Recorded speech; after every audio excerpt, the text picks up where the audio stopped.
In today's fast-paced and ever-changing world, women are more successful and more powerful than ever before. And the roles between men and women have been flipped upside down. Women don't just control boardrooms, they control other rooms as well. In fact, some women want companionship on their own terms, and a new taboo business has been born, the male escort. My name's Tommy. I'm a male companion. I just think the escort word, the E word, is a little more sleazy than a male companion. Basically, I'm a boyfriend for hire.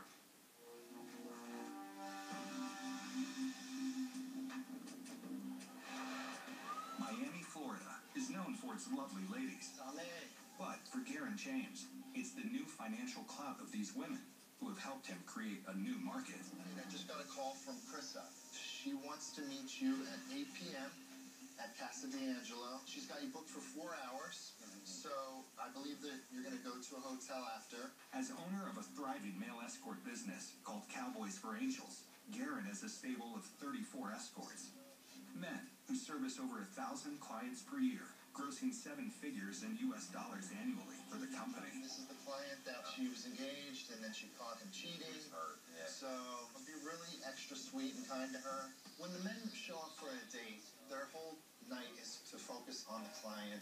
They're to forget about all their daily worries. They're to be 100% attentive, to be that perfect gentleman. You're scheduled for the rest of the month. I have you set up on Thursday for an overnight. You have then the following day the 5 p.m. flight for the weekend. Right.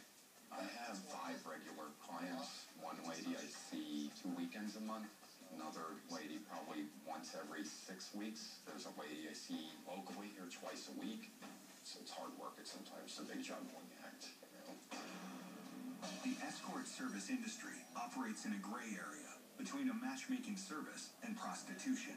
For in most of the United States, prostitution is not only taboo, it's illegal and dangerous. Even though most escorts claim they don't offer sex for money, it's still a reality within the business. And sex with multiple partners, especially strangers, can lead to pregnancy and life-threatening diseases like HIV, hepatitis, and gonorrhea and chlamydia. Male and female escorts can encounter violence, and if they're having sex, they also risk disease and arrest. Even though owners like Garen claim that they aren't selling this kind of pleasure. The definition of the word pimp is that somebody who is dealing in prostitution. I consider myself an agent, a booking manager, basically providing entertainment, even if it's just one woman at a time. The services simply provide a date, albeit at a very expensive hourly rate. What happens from there, if anything, is between 2 consenting adults. I've never been involved where there was an arrangement for sex for money. That would be 100% illegal. However, I absolutely love pleasing women, and I'm very, very, very, very good at it. Society has slowly evolved away from the stereotype that men pay for everything. Women have become a force to reckon with in the economy, and so they want relationships on their terms. If you talk to many men who use female escorts, they kind of want what they want when they want it, and they don't want other complications. Perhaps women want the same thing, and now they have the means to do so. It allows them to have maybe some intimacy, some closeness, some sex, some romance, but on their terms. And if you pay for it, you kind of get to call the shots.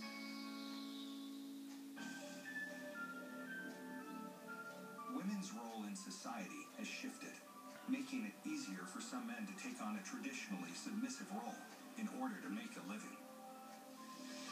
My daughter is definitely why I'm coming to feel,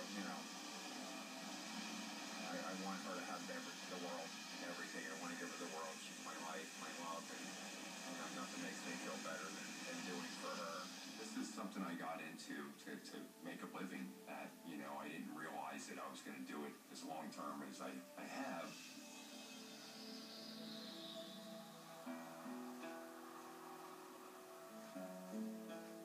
My first job was like middle of the day during the week. I still had my corporate job at the time. I told him I had to go to the dentist, and I met this lady at the bottom of the elevator and went upstairs, and there's 2 other women there, and I was there to make these women happy. Money was exchanged, and was blown away and amazed when I seen how much money really was in this profession. Tonight, Tommy is meeting Krissa, one of his regular clients. I think it should be a good night. Damn amazing. A busy architect who travels the world. Krissa books Tommy once every 6 weeks. You look wonderful. Absolutely wonderful. I love when you dress up like this. It looks If you wanted to book me for a date, there's a 20% deposit. They put me on hold. When I get to the appointment, I collect the 80% up front, and then we go on and have a beautiful evening. I'm going to be doing that project for a long time. Yeah. So this is my last hurrah until I start going. My rates go from $550 to 2 hours, all the way up to $15,000 for the week. There's beautiful women, there's not so beautiful women, but to me, it doesn't matter how they look. I'm not there to judge her. I'm there to be your boyfriend for the night. I don't know, you always do a good job ordering. Do you like the veal? I do. And then, you never know, we'll have to have dessert somewhere else. We can be bad and good at the same time. Oh, that's good enough. I like that idea. See? That works for me too. The rules are very important. They're there for a reason. After you meet the lady at the lobby at the bar, the phone's gone. On my date, I don't see any other women in that restaurant. If there's a pretty girl that walks by, I can't look that direction. I'm not going to make her feel less than by checking the girl out at the next table. You pull it off. If anybody can pull it off, you can pull it off. I mean, look at you. I'm not looking for a guy because my career is very demanding and I don't want to have somebody that I can actually sit there and have a relationship with. That's not what I'm into. All the girls now, they're going, well, see what you actually do is what we're now going to start doing. Right. And I tell them, like, hey, it makes life extremely easy. When I'm out on a regular date, I know the person is looking at me a certain way. You know, am I tall enough? Am I short enough? Am I skinny enough? Am I fat? You know, I don't need all that. I just want to have fun. I think that having a great time is priceless. One of the relationships that the one girl was in, she was like, you know what? It was all about being content. And she's like, it's not how you should live. One of the many things that makes escorting taboo is the misconception that it is solely about one thing: sex.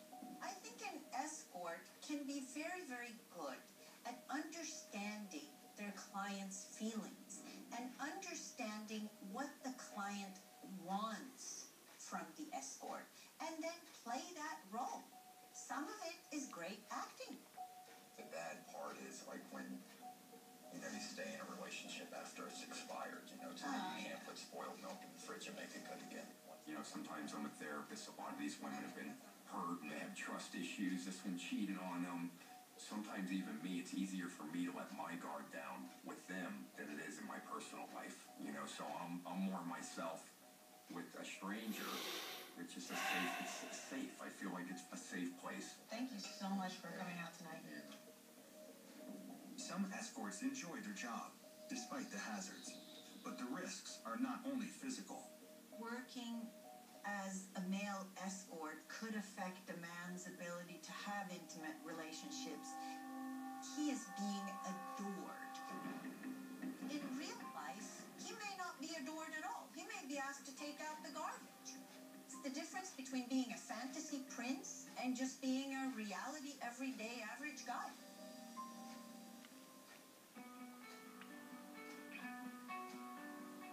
I am currently in a relationship right now. And like any relationship, it's had its ups and downs. I think she accepts what I do for a living, but I'm busy and I'm gone a lot, and that's what bothers her. So it's been very challenging having a personal life, doing what I do for a living.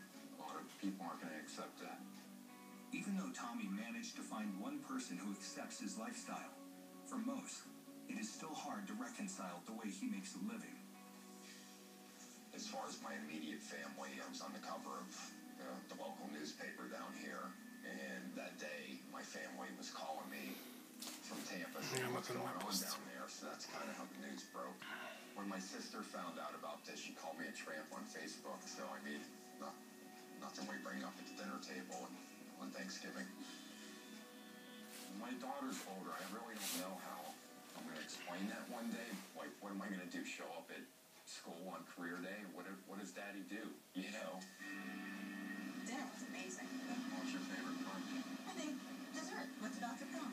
I agree, because I don't really know what tomorrow brings. Everybody would like to have have somebody, but it's not something that I need to have to validate me. We have an oceanfront balcony. I think we do. What time's checkout? Noon? Maybe we can get away checkout.